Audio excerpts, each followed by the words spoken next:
Alright, let's get into the real reviews. You know what I'm saying? This took a minute to actually get into. But Lil Mouse with Mousetrap 2, of course we all know, he's matured, in his age, meaning that's why his voice does not sound the same. So I don't have to talk about that. But you already know, like, the controversy that came with him when he put out that record Get Smoked.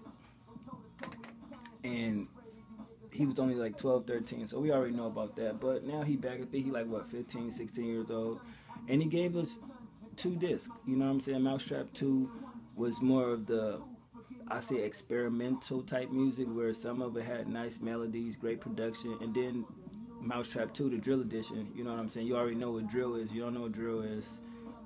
It's just about violence, drugs, being in the hood, shit like that. But this Little Mouse right here, the first disc, is more versatile in my personal opinion.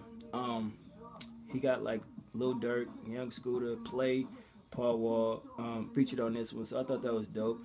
And I listened to it ever since it dropped. That's why it took me so long to review it. It's not bad, you know what I mean? You can't look at artists like this and expect lyrical madness, so you got to go into it with an open mind. And I even enjoyed Mousetrap 1, and then he put out Mouse Myers on iTunes, and I was like, okay, you know what I'm saying? You got to remember, he young, so now he at the age now that Chief Keef was at when he started, you know what I'm saying? So at the end of the day, I think he did his thing. 100 Bars, the first track, part 2. I listened to part 1, it was dope. I ain't got no problem with that record. Pockets Heavy, he did his thing on that beat as well. The beat was dope. Pockets Heavy, Money, you know what I'm saying? Why You Mad featuring Lil Durk. Good record, Durk was okay. I'm not gonna say he was the best. A lot of people keep saying that Durk is so phenomenal, and I don't see it. He a hit and miss with me. Out of everybody in the drill scene in Chicago, so yeah, that's just me. Math Teacher featuring Young Scooter, I thought that was dope, because he's like, damn, Young Scooter got on this joint, what are you gonna rap about? You know what I'm saying? Because of the age bracket, but I think they did their thing on that record as well. Number 5, I didn't like it, sorry. To go back to number 4, this nigga said I went to school with 50 bands and they kicked me out. I thought that shit was dope as hell. I was like, wow, you know what I mean? Number 6, Cameraman featuring Play, basically a record about flexing. They did their thing on it. Their flows was decent, lyrics was decent, the beat was good as fuck. I Go Cray, number 7, featuring Play. Another song where they flexing did it.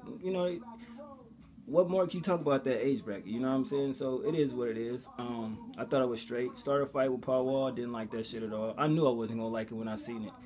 Number 9, Nothing. It's basically a one verse and then the hook carries out the rest of the song. But for his age bracket of people out there, that's his age. That is, it's relatable to them.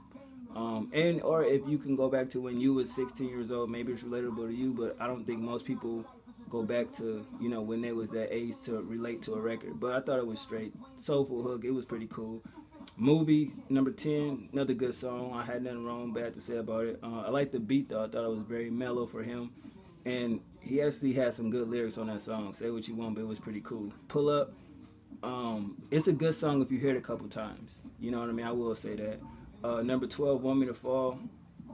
I think we all can identify with that shit. Like, you doing something positive, no matter what it is, and people just want you to fall, they want you to fail. So I thought that was pretty dope. Death of a Good Man is simply a great track if you take it for what it's worth. With the production, with his rhyme scheme, his, the words he used, I thought it was cool. Number 14, I Told Him. That record was good. I like the little sample he used towards the end of the record, a clip, you know what I mean? I thought that was dope. I think it's a decent message for his age bracket as well, too. So I was like, okay, And number 15, Already Know. It was a good song, and I love that sample, you know what I mean? So Mousetrap, the first disc was cool. I like 13 out of 15 records. I give about 7.5 out of 10. I think that's fair. Production was more on point. I give about an 8. I went into this not expecting anything, really, so to just hear where it didn't get boring. I know some of y'all like, this nigga must be brain dead. No, it was cool. You got to go into music, optimistic and just take it for what it's worth. You feel me? So you got to class rap with the rappers that actually are putting the music out there. It's a difference between a lyricist and a rapper. A lot of people don't understand that shit. He's not a lyricist, so I don't look for him to say no shit that's going to blow my mind, pause, where I'm going to have to rewind and shit. You know what I'm saying? But he did what he did for his age bracket. On to Mousetrap 2, Drill Edition. I'm out.